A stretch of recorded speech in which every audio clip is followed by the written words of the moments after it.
BC reservations కు వ్యతిరేకంగా దాఖలైన పిటిషన్ ని సుప్రీంకోర్టు తిరస్కరించింది. ఇందిరా సహాని కేసులో ప్రామాణిక లెక్కలకు అనుగుణంగా రిజర్వేషన్లు ఉన్నాయన్నారు మంత్రి పొన్నం. చట్టబద్ధంగా ముందుకు వెళ్తున్నాము అంటున్న మంత్రి పొన్నం ప్రభాకర్ తో మా ప్రతినిధి రాజు ఫేస్ టు ఫేస్. రిజర్వేషన్లకు వ్యతిరేకంగా వేసినటువంటి పిటిషన్ను సుప్రీంకోర్టు ధర్మాసనం కొట్టివేసింది. సో ఇప్పుడు తెలంగాణ మంత్రులు దాంతోపాటు ఉప ముఖ్యమంత్రి వీళ్ళందరూ కూడా దీనికి సంబంధించి ఖచ్చితంగా హైకోర్టులో ఇటువంటి నిర్ణయమే వస్తుంది. బీసీ రిజర్వేషన్లతోనే తెలంగాణలో స్థానిక సంస్థల ఎన్నికలు జరగబోతున్నాయి అంటారు. మనతో మాట్లాడేందుకు BC welfare minister Ponnam Prabhakar ఉన్నారు. చెప్పండి, అంటే నేరుగా సుప్రీంకోర్టుకు వచ్చారు ఈరోజు రిజర్వేషన్ల అంశం అనగానే అక్కడ మీ నిబద్ధత అర్థమవుతుంది, ఎలా అనిపించింది?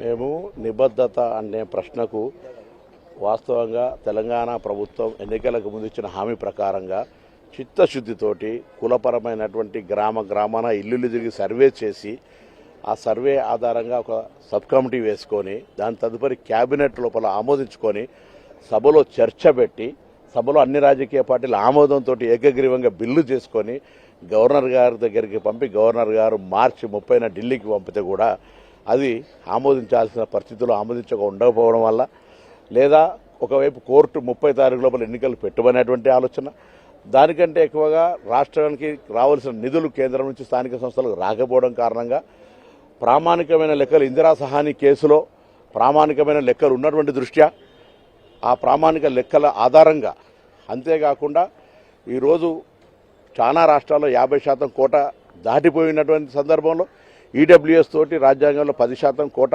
పెరిగిపోయి 50% క్యాప్కు సంబంధించిన అంశం లేనప్పుడు 2018 చట్టంలో 50% లిమిట్ ఉన్నదాన్ని కూడా మేము ఆర్డినెన్స్ చట్టాన్ని చేసినాం కాబట్టి మేము జీవో తీసుకొచ్చినాం. జీవో పంచాయతీరాజ్ తరఫున ఎన్నికల కమిషన్ నోటిఫికేషన్ కూడా ఇచ్చింది. దాని ప్రకారంగా ఎన్నికలకు పోయే సందర్భంలో సుప్రీంకోర్టులో పిటిషన్ వేశారు. సుప్రీంకోర్టులో ఆ పిటిషన్ డిస్మిస్ చేసినారు. హైకోర్టులో 8 తారీఖు నాడు ఉంది. తప్పకుండా ప్రముఖ న్యాయవాదులందరినీ కూడా ప్రభుత్వం తరఫున వారి మా వాదనలు వినిపించి అందులో కూడా న్యాయపరంగా మేము గెలుస్తాము. అంత చట్టబద్ధ ప్రకారంగా ప్రక్రియ ప్రకారంగా మేము చేసినాం కాబట్టి మాకు పూర్తి విశ్వాసం ఉంది, న్యాయం గెలుస్తుందని. ఇది మొత్తానికి తెలంగాణలో జరిగేటటువంటి స్థానిక సంస్థల ఎన్నికలకు సంబంధించినటువంటి రిజర్వేషన్లో బీసీలకు ఖచ్చితంగా 42% రిజర్వేషన్లు అమలవుతాయి. ఆ రకంగానే ప్రభుత్వం పూర్తి స్థాయిలో చిత్తశుద్ధితోనే అన్ని రకాలుగా టెక్నికల్గా దాంతోపాటు సర్వేకి సంబంధించినటువంటి అంశాలు రిపోర్ట్స్ ఇవన్నీ కూడా పెట్టుకునే ముందుకు వెళ్లామనే విషయాన్ని మంత్రి పొన్నం ప్రభాకర్ స్పష్టం చేస్తున్నారు. కెమెరా పర్సన్ సంజయ్తో కలిసి రాజు, ఎన్టీవీ.